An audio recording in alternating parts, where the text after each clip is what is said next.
Okay, let's unpack this. We are diving into a novel that, frankly, is essential if you want to understand the engine of ambition and, well, the crushing weight of social class. Stendhal's The Red and the Black. Exactly. It's a classic for a reason, but we're not just, summarizing the plot. We want to dissect the psychology here. That's right. And we've looked at analysis that really hammers home the central conflict, this extreme tension between a blazing personal ambition and the rigidly defined social expectations of 19th century France. So our mission, really, is to pull out the most powerful psychological and societal insights from this deep dive. Mm. And at the center of it all is Julian Sorel. He is, the ultimate restless, self-made man. He's brilliant, he's fiercely ambitious, and he just refuses to accept the limitations of his poor provincial origins. And what struck me in the analysis is that his hero isn't some philosopher or a king, it's Napoleon Bonaparte. Right. The ghost of Napoleon hangs over the entire story. Julian is driven by this desire for rapid ascent, for personal glory. The kind of greatness that seemed genuinely possible during the revolutionary fervor of the early 1800s. Yeah, he dreams of commanding armies, of conquering the world. But the world he actually faces is 1830s Restoration France.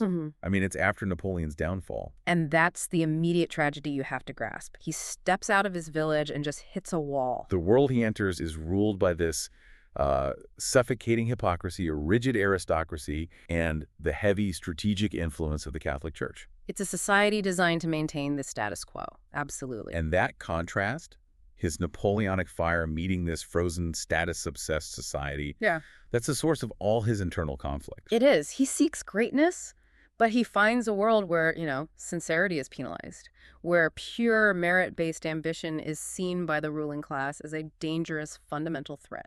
So he's essentially trapped. He has the drive, but the pathways are just completely blocked off, which brings us immediately to the title. It's one of the most powerful symbols in all of literature. Let's really get into the red and the black. It's so beautifully captured, isn't it? The red, first and foremost, represents military glory. Passion, and the meritocracy, the Napoleonic era.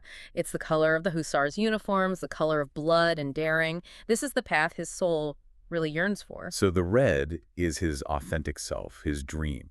Now, what about the black? The black is the clergy, the church.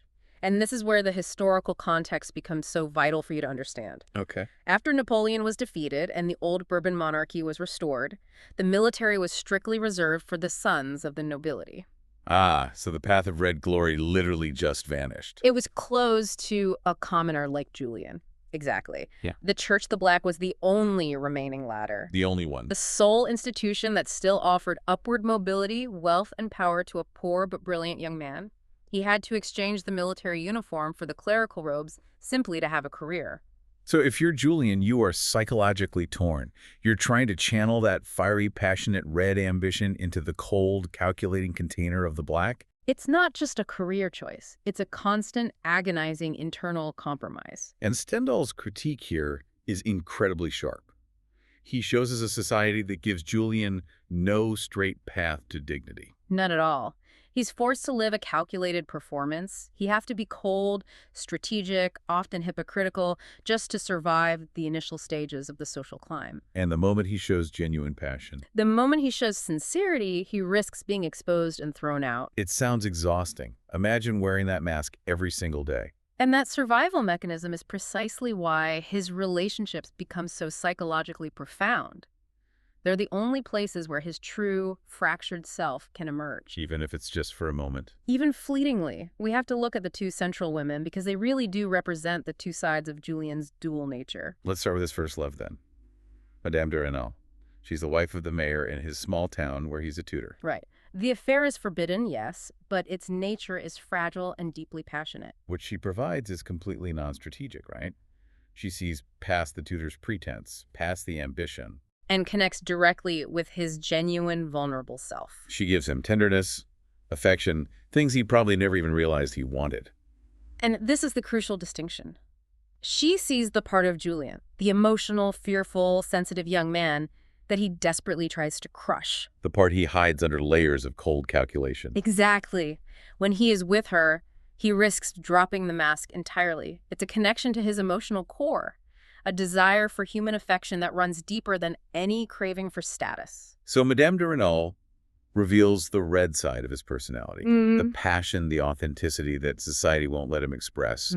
But then he goes to Paris, and the game changes completely. And enter Mathilde de Lamon, daughter of a powerful Parisian aristocrat. She is everything Madame de Renal is not. She's proud, intellectual. And wildly unpredictable. She represents the world he wants to conquer. She is the prize. Precisely. The status, the aristocracy, the highest social circle. For Julien, winning Mathilde is a victory over society itself.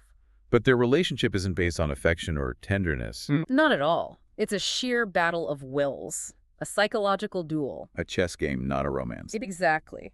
Mathilde is bored by the conventional men around her. She's fascinated by Julien's lower-class strength, his terrifying ambition. So their connection is driven by pride. Mutual pride and the thrill of danger. For Julien, she is a trophy. For Mathilde, he is a dramatic experiment. So if we look at those two relationships side by side, the complexity of Julien's character just stands out so clearly. It really does. Madame de Renal pulls out the emotional young man craving love, but Mathilde gauges the cold strategist, the black-robed opportunist. He is, fundamentally, one man living two entirely separate, contradictory lives. The genuine, feeling human being versus the ambitious performing machine. And Stendhal is showing us that in this society, the performance inevitably outweighs the person. And as his performance gets more and more strenuous, the external pressures just start to crush him. He's caught between the arrogance of the aristocracy, who judge him at every turn, and the church's constant maneuvering for power. The entire society is basically just waiting for him to fail. So he finds himself so deeply entangled in social lies and emotional compromises that the internal pressure becomes unsustainable. And everything, his planning, his careful strategy, his Napoleonic self-control, it all just snaps in one explosive moment. Which brings us to the final, desperate crime. Yeah. All that cold, intellectual planning just falls away in a single, blind, emotional act. It proves that the red, the passionate part of him, was never truly extinguished. It just boiled over. And that shocking act, while a criminal failure, it forces the ultimate moment of clarity in the novel. It does. It leads to his trial, and his speech before the court is the point that elevates the novel from a simple tragedy to a monumental social critique. He doesn't apologize. He doesn't beg for his life. He turns the tables and accuses the entire system. He does. So what's the true substance of that accusation?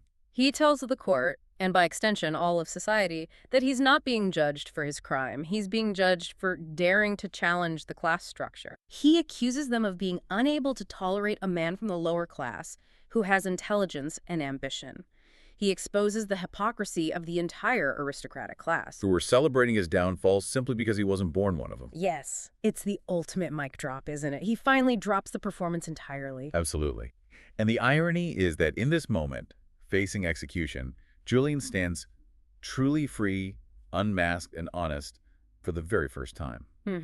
By accepting his fate with this profound dignity and confronting the society that demanded his hypocrisy, his ambition fails, but his spirit achieves a kind of authentic triumph. He becomes a tragic hero, defined not by his successful social climb, but by his uncompromising final stand. And that is the power of Stendhal's craft. The writing is so sharp, so ironic, and psychologically dense. He isn't just charting a rise and fall. He's exposing the deep contradictions of the human heart when it's forced to navigate a completely unfair social system. He shows us that the social climb demands such profound self-betrayal that genuine integrity seems only attainable at the cost of ultimate failure. The system rewards the mask, and it punishes the face underneath. So what does this all mean for you, the listener? We've seen that The Red and the Black is far more than just a historical romance. It is a timeless exploration of ambition, class struggle, and the impossible ethical choices imposed by society. And that is why Julien Sorel remains one of literature's most unforgettable figures. He's flawed, yes, but he's passionate and tragically human. His struggle to maintain authenticity while pursuing success is, it's a mirror to any time period where class or social status dictates destiny. It really is. And it makes you wonder deeply about the price of success. If the only path to achieving dignity requires you to compromise your sincerity, if the pursuit of greatness means wearing a suffocating mask until you're driven to an act of passion. Is the resulting downfall a failure of the man or a failure of the society he tried to conquer? Stendhal forces you to consider what it means to be truly free.